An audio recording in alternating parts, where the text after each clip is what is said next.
कि जो बच्चे अब आईआईटीज में नहीं सेलेक्ट होते, नीट जो उनका है उसमें नहीं सेलेक्ट होते मेडिकल एग्जाम में, या किसी भी कंपटीशन में सेलेक्ट नहीं होते, इवन सेलेक्ट होने के बाद अंदर जाके भी बच्चे गलत स्टेप्स लेते हैं, सुसाइड होती है। मैंने काफी आपका पढ़ा उस बारे में। सर अगर आप कुछ बच्चों को बताएं कि मतलब क्या यही उनका सबसे बड़ा ड्रीम है? हम लोग ने ऑफकोर्स इसके ऊपर बात की है, बट एक कंक्लूजन में अगर आप इसके ऊपर बच्चों से कुछ बोले तो बहुत अच्छा लगेगा। हाँ, देखो क्या है ना कि मैं हमेशा कहता हूँ कि जेई में पास करना इम्पोर्टेंट नहीं है, जेई की तैयारी कितनी अच्छी करी वो इम्पोर्टेंट है। आपने जेई पास किया या नहीं किया, अगर आपने मेहनत से उसके लिए तैयारी की है 1 साल 2 साल, तो आपने अपने स्किल्स बढ़ाए हैं, आपने अपने मैथमेटिकल स्किल्स बढ़ाए हैं, आपने अपने साइंस के स्किल्स बढ़ाए हैं, आपने सोचने के स्किल्स बढ़ाए हैं, थिंकिंग के स्किल्स बढ़ाए हैं। और अगर आप सही ढंग से सोचना सीख जाते हैं तो आप जिंदगी के कभी फेल नहीं होते। आप आईआईटी के जेई में फेल हो सकते हैं, लेकिन आप जिंदगी में कभी फेल नहीं होंगे अगर आप चीजों को एनालाइज करना सीख जाते हैं।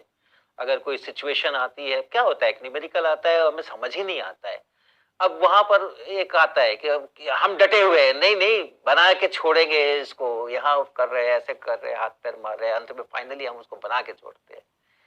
कई घंटे लग जाते हैं एक न्यूमेरिकल बनाने में। आप इम्तिहान के हिसाब से सोचोगे तो समय बर्बाद हो गया, एक सवाल बनाने में 3 घंटे लगा दिए हमने। लेकिन आप ये सोचो उस 3 घंटे में आपने अपने दिमाग में बहुत सारी शक्ति अर्जित की है, आपने अपने दिमाग को बहुत सारा डेवलप किया है। और अगर आप अपने दिमाग को डेवलप कर लेते हो तो आज जो स्पेस साइंस के अंदर में भारत तो दुनिया में इतना आगे है ना, इसरो में, इसमें उसमें, दुनिया कितने आईआईटी के लोग हैं वहां पर, कितने आईआईटी के लोग हैं। आज न्यूक्लियर एनर्जी के प्रोग्राम के अंदर में, चाहे वो पावर का हो चाहे वो वेपन का हो, आज भारत जो है वो जितने रिएक्टर्स चला रहा है, 23 रिएक्टर्स चला रहा है और दुनिया के बेस्ट रिएक्टर्स भारत में चल रहे हैं। वो सारे एस्टेब्लिश में आपने आप देख लीजिए, ढूंढ लीजिए कितने आईआईटी के बंदे हैं वहां पे। तो अगर आप अपने दिमाग की शक्तियों को बढ़ा के रखते हो, उनको डेवलप करते हो अगर, तो जिंदगी में आपको फेल होने का कोई चांस ही नहीं है। तो कोई फर्क ही नहीं पड़ता है जेई में हुआ नहीं हुआ, क्या हुआ क्या नहीं हुआ, क्या फर्क पड़ता है। लेकिन हाँ, जेई की तैयारी आपने बहुत मन से करनी है।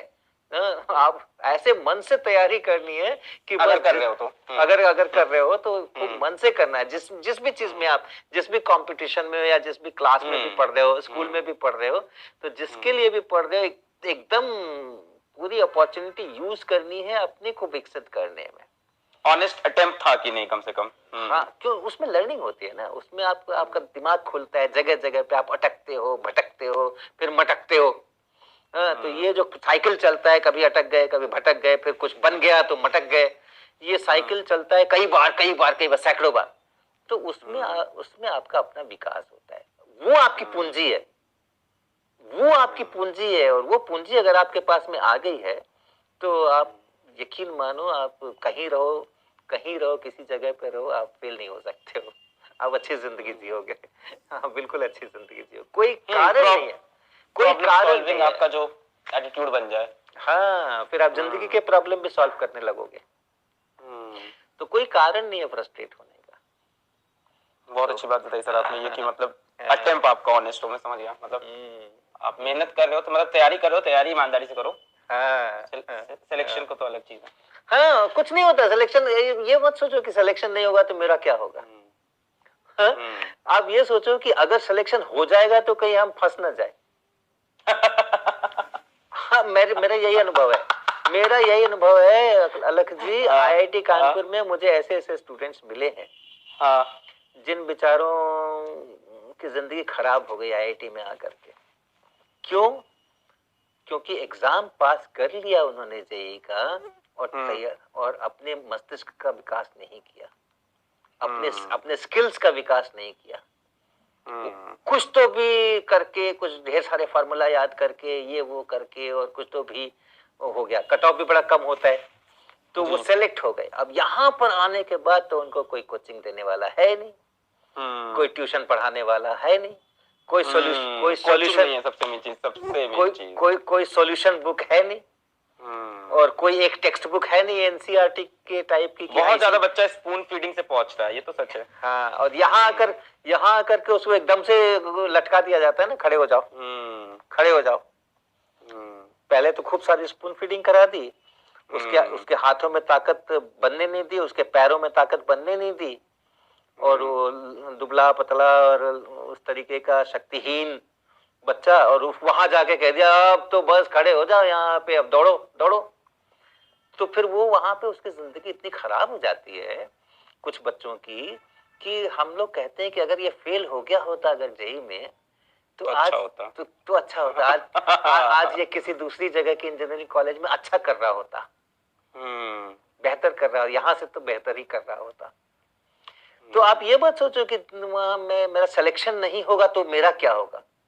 आप ये सोचो कि अगर आपने पढ़ाई ठीक से नहीं की है और सिलेक्शन हो गया तब क्या होगा। फंस जाएंगे तब फंस जाओगे, बुरी तरह फंस जाओगे।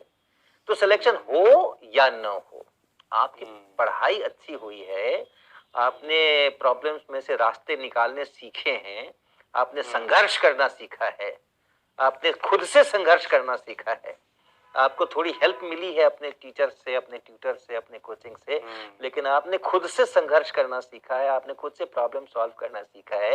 ये स्किल्स अगर आपने डेवलप की है ना, तो ये खाली पढ़ाई के लिए नहीं होती है। दिमाग तो एक ही होता है ना, उसी दिमाग से जिंदगी भी चलती है, उसी दिमाग से पढ़ाई भी होती है। तो दिमाग को अगर आपने इस तरह का डेवलप कर लिया है, प्रॉब्लम सॉल्व करके, चीजों को समझ करके, लॉजिकल थिंकिंग करके, तो फिर बाकी की जगह भी वो दिमाग वैसे ही काम करेगा, आप कभी फेल नहीं करोगे। जिंदगी की परीक्षा में आप कभी फेल नहीं करोगे। सही बात, सही बात, सही बात। ये तो लर्निंग है, फिजिक्स तो एक पार्ट है। सही बात, प्रॉब्लम सॉल्विंग, आपको तरीका समझ में आ गया, हर चीज से लड़ोगे।